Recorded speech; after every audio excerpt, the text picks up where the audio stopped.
Yeah, I think that there's, you know, while it's a fictional story and the particulars are completely made up, there are certain dynamics clearly within our fictional marriage that are relatable for me within my own marriage. You know, we certainly struggle. I've been with my wife for many years, and we have 2 kids, and you know, I think like, oh my God, am I raising them the right way? Am I traumatizing them with every move?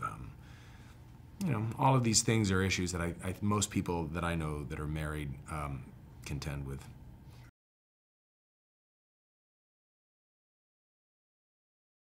I think it helps, yeah, definitely.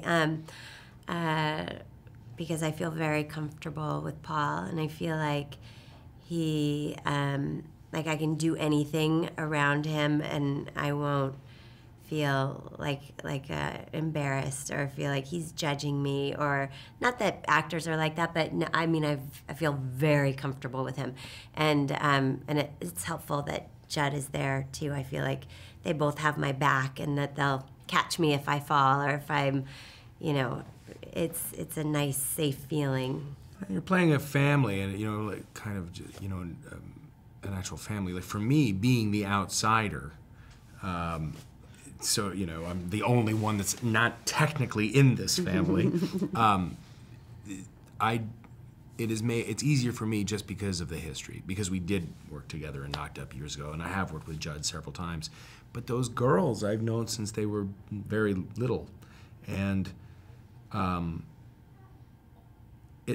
there's just like a built-in thing where it's not like this is the first time I'm playing this part, and I have these 2 daughters, and they're you know, 13 and 8, and I don't know what they looked like when they were 2 and 7. Right. Would that be? I'm trying to do the math quickly in my head.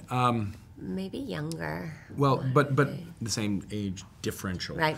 But I know what those girls looked like at that age. I knew them at that age, and so there's something like that makes the playing of me of being their father a little easier, just because I kind of have watched them grow up.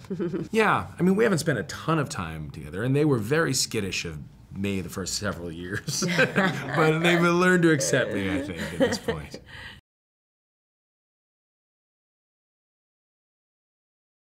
Yeah, it was fun. I like the idea of being able to show how painful it is for a woman who's getting a little older and who's been in a long-term relationship, and you know, dealing with all of the pressures of aging, and showing how painful it is to feel kind of neglected by her husband, and then kind of laugh about it.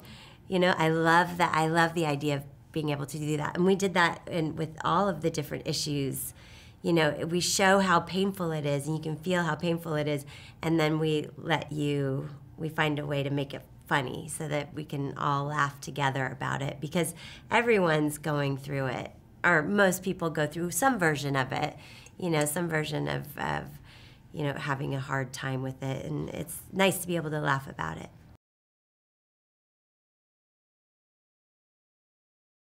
There's just a thing that happens with just body chemistry. And look, it's different for us because we're men, and apparently from all reports that I've read, women in their 40s hit their sexual peak. Right, and what happens to men? Because what the hell is happening? What the hell happens? What happens to men? Men just want to just like sit down and have relax. A bowl of soup.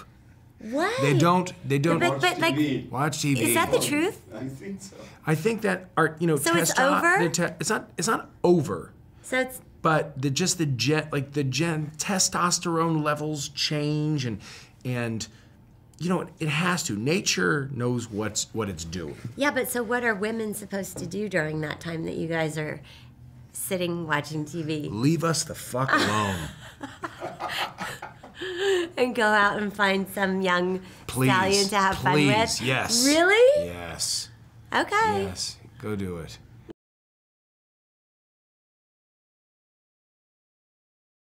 Well, I think the great thing about him is, first of all, he loves actors. He loves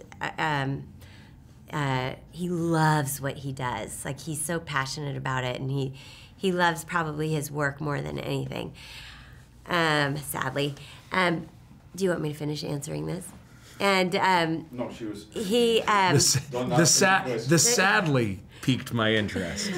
but he was a stand-up comic when he was young, and so he's able to, you know, when we're shooting, he's able to kind of punch up the script as we're shooting, which is really unusual, and most people can't do that. So he'll yell out jokes, and while we're rolling, and it kind of, it's a fun way to work. It kind of His gives whole it a approach to fun energy. filmmaking is unique, and it's from an acting point of view, it's fun to work.